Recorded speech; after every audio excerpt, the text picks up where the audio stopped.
हमारे मध्य भारतीय जनता पार्टी के वरिष्ठ नेता, बिहार सरकार के माननीय मंत्री आदरणीय हरीश सहनी जी उपस्थित हैं। साथ ही भारतीय जनता पार्टी के राष्ट्रीय मीडिया के पैनलिस्ट, बिहार झारखंड के चुनाव के नियमित कोऑर्डिनेशन देख रहे श्रीमान धनंजय गिरी जी, भारतीय जनता पार्टी के प्रदेश के प्रवक्ता जयराम विप्लव जी, मीडिया के हमारे सह प्रभारी रणवीर सिंह जी उपस्थित हैं। आज के इस प्रेस वार्ता को संबोधित कर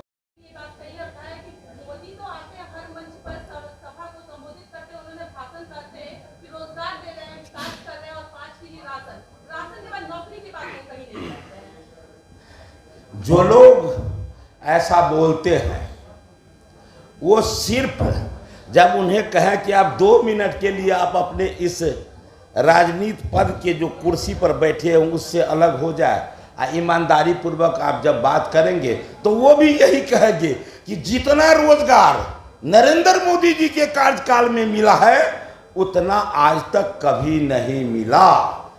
इसलिए राजनीति करने के लिए, कुर्सी के सुरक्षा के लिए जिनको जो बोलना है वो बोलने का स्वतंत्रता है, वो बोलेंगे ही। वास्तविक में नरेंद्र मोदी जी के कार्यकाल में जितने लोगों को रोजगार मिला है वो आज तक, अभी मत्स्य पालन की बात करें, मत्स्य पालन के माध्यम से आज बिहार ही नहीं देश में जितने लोगों को रोजगार मिलने वाला है वो बड़ा ही अनोखा होगा। निश्चित रूप से इनका ध्यान हमारे दुनिया के सबसे लोकप्रिय नेता नरेंद्र भाई मोदी जी का ध्यान लोगों को गरीब का भी कल्याण और दुनिया के मानचित्र पर भारत का भी सम्मान इनके मन में है।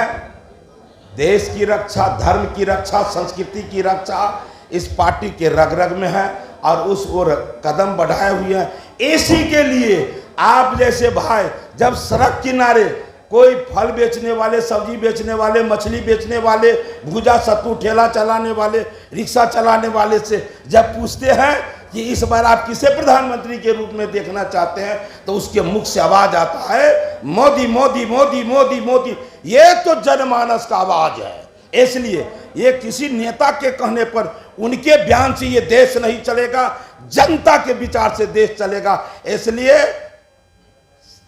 सब कुछ बेहतर है, राम राम है। चलिए, बहुत बहुत धन्यवाद। सो तो वो देवे नहीं कि उनका मनसा कहाँ से आएगा कि हम किन्हीं से दिलावे, ये तो उनके इस कदम से आप समझ सकते हैं। निश्चित रूप से मनसा भी साफ होना चाहिए, नियत भी होना चाहिए। मैं बहुत अल्प अवधि में मुझे हुआ है आए हुए, मुझे लगता है कि हमारे समाज के जितने भी हमारे जनप्रतिनिधि बने, एमएलए एमएलसी बने हैं, मैं नहीं कहता हूं कि सबसे ज़्यादा, लेकिन किन्हीं से भी कम मेरा वहां प्रश्न नहीं लगा है अपने समाज के उत्थान के लिए। पद चाहे जो भी हो, आपके हृदय में उस समाज के लिए उत्थान का विषय होना चाहिए, विजन होना चाहिए।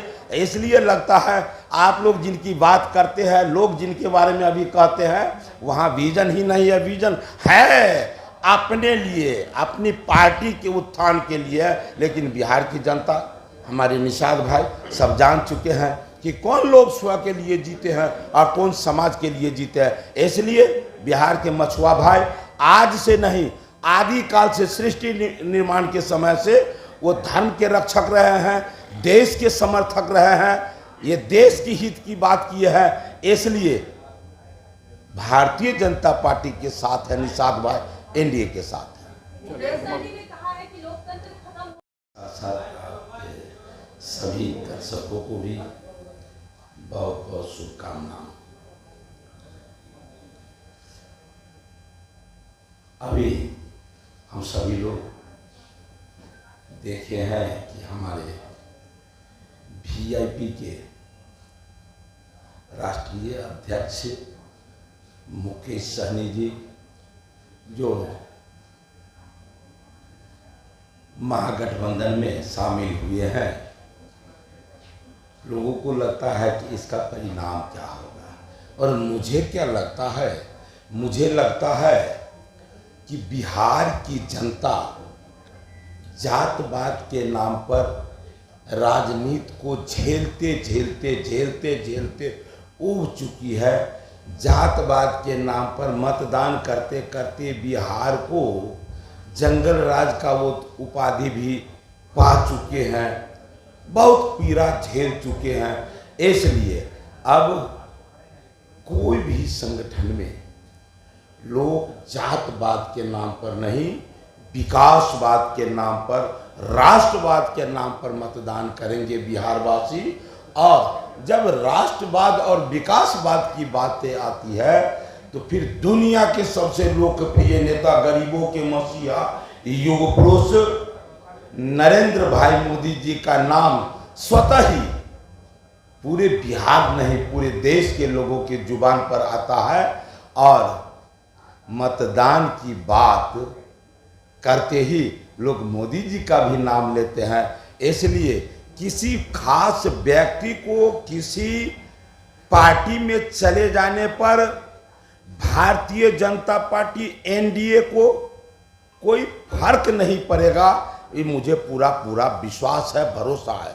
और फिर जब बात आती है वीआईपी का, तो वीआईपी के जो सुप्रीमो हैं, उन्हें जब अपने समाज के नाम पर जो उपलब्धि मिला था, जो मंत्रालय मिला था, तो उस समय में वो अपने समाज के लिए क्या ऐसा कौन सा काम कर दिए जिसके वजह से हमारे मछुआ भाई को, मत्स्य पालकों को ये पीड़ा होगा कि वो चले गए, अब मैं क्या करूं, कहां जाऊं, मैं किसे वोट करूं।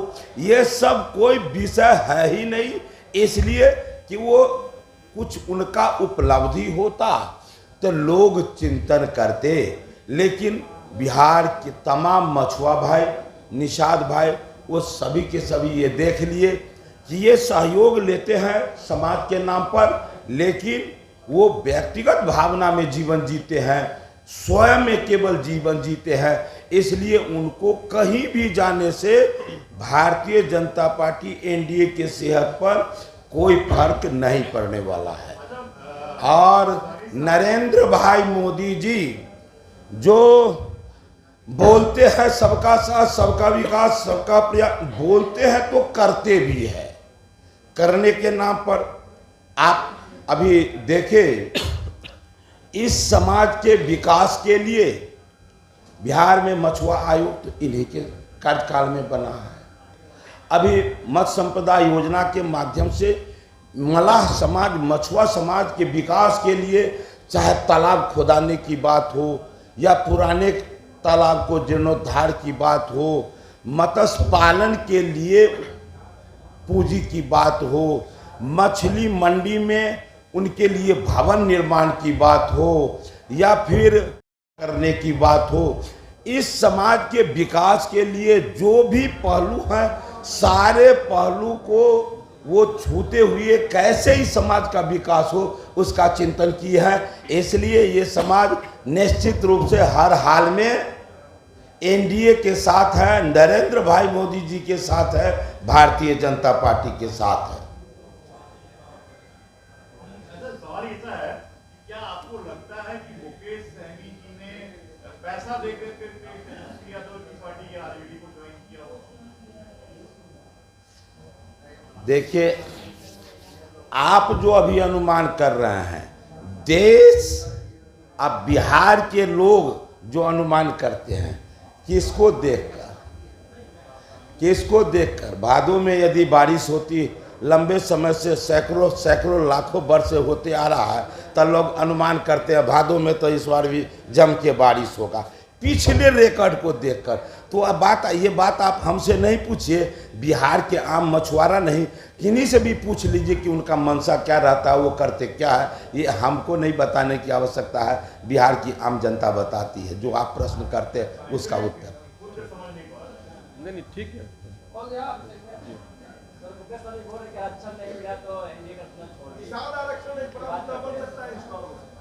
निषाद आरक्षण की बात जब आप करते हैं, ये जितना मैं बोला हूँ, विकास की बात किया हूँ कि केंद्र में कांग्रेस इतने लंबे समय तक रहे, लेकिन इस समाज के लिए क्या किया, और भारतीय जनता पार्टी जब आया तो आयोग भी इसी ने बनाया, और पिछड़ा आयोग का अध्यक्ष, राष्ट्रीय अध्यक्ष किसने बनाया? पहली बार भारतीय जनता पार्टी ने।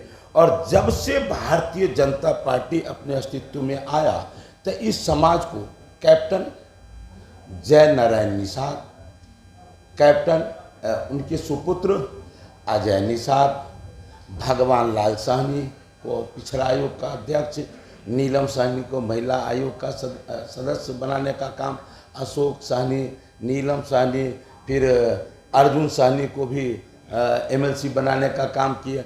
हमको भी जो बनाने का काम किए किसने किया? भारतीय जनता पार्टी ने। आज़ादी के बाद पहली बार किसी पिछड़ा का, अति पिछड़ा का बेटा मतलब नेता प्रतिपक्ष बने, एक मलाह का ये सम्मान किसने दिया? और छोड़ दीजिए और को, हमारे मुकेश जी को भी जो सम्मान 11 टिकट उस समय में किसी ने न सोचा होगा कि उस समय में इस तरह से उन्हें दिया जाएगा। लेकिन भारतीय जनता पार्टी का चिंतन देखिए, उसने सोचा कि इतनी बड़ी आबादी है तो 11 टिकट मैं दूंगा तो निश्चित रूप से इस समाज से जब जनप्रतिनिधि बनकर आएंगे, विधायक चुने जाएंगे, तो वो अपने समाज का कल्याण का विषय उठाएंगे और उस समाज का कल्याण भी होगा। लेकिन जब आरक्षण की जो लोग बात करते हैं, मैं उनसे पूछता हूं, जब वो जो आरक्षण उनके हाथ में था वो अपने समाज को वो बांट सकते थे टिकट, उस समय में कहाँ चला गया था? जो आदमी 5 रुपया दक्षिणा नहीं दे सकते हैं उसको 5 लाख वो दक्षिणा देंगे, ये अनुमान कोई कर पाते हैं क्या? नहीं ना।